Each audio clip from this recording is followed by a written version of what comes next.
Hi అండి. అందరికీ నమస్కారము. జై శ్రీరామ్. మా ఊరిలో కొత్తగా నిర్మించిన సీతారామచంద్రుల వారి ఆలయంలో సీతారాముల వారి కళ్యాణం చూద్దాం రండి. ఫస్ట్ పూజా స్థలం శుభ్రం చేసి మండపం ఏర్పాటు చేశారండి.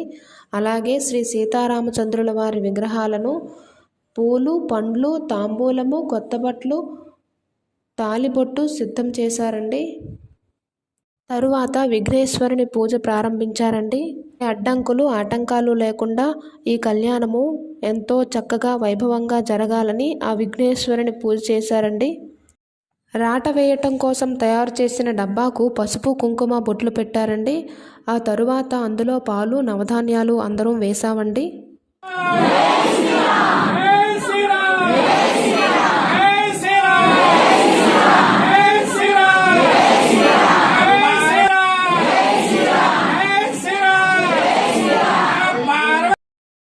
జై శ్రీరామ్, జై శ్రీరామ్ అంటూ ఆ సీతారామచంద్రుల వారి రాట వేశారండి.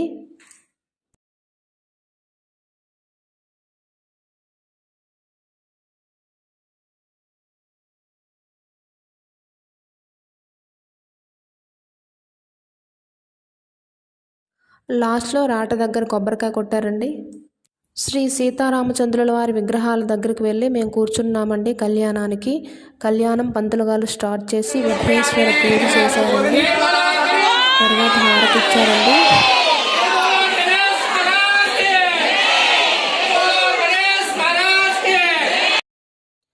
పంతులు గారు చూపిస్తున్నది యజ్ఞోపవీతం అండి.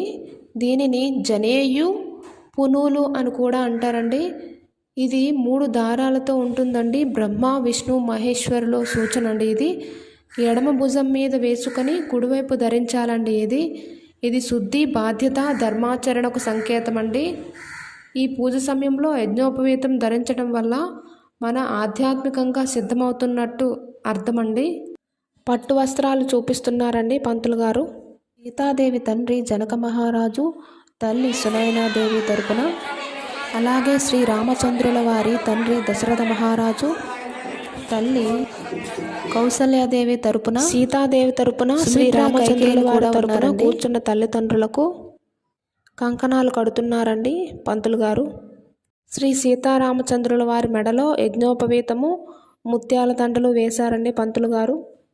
మన హిందూ సాంప్రదాయం ప్రకారము కళ్యాణంలో ముఖ్యమైన ఘట్టము పెళ్లి కూతురు, పెండ్లి కొడుకు ఇద్దరి మనసులను కలిపే, ఇద్దరి గుండె చప్పుడ్లని కలిపే జీలకర్ర బెల్లం పెట్టారండి. వధువు, వరుడు మధ్యలో పంతులుగారు మంత్రాలు చదువుతుంటే మధ్యలో తెర వేసి జీలకర్ర బెల్లం పెట్టారండి పంతులు గారు. శ్రీ సీతారామచంద్రుల వారి కళ్యాణంలో వరుడు తలపై వధువు, వధువు తలపై వరుడు ఇద్దరు ఒకరికొకరు ఎదురుగా చూసుకోకుండా పెడతారు కదండి ఆ జీలకర్ర బెల్లము.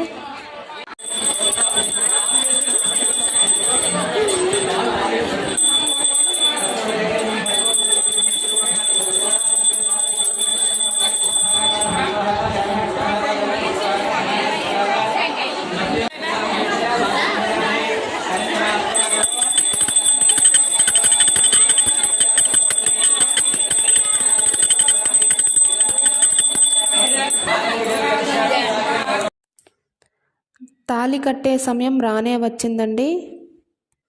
మంగళసూత్ర ధారణ సమయము. సీతాదేవికి అత్తవారి తరపున ఒకటి, కన్నవారి తరపున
తలంబ్రాలు వేసుకుంటున్న సమయం అండి.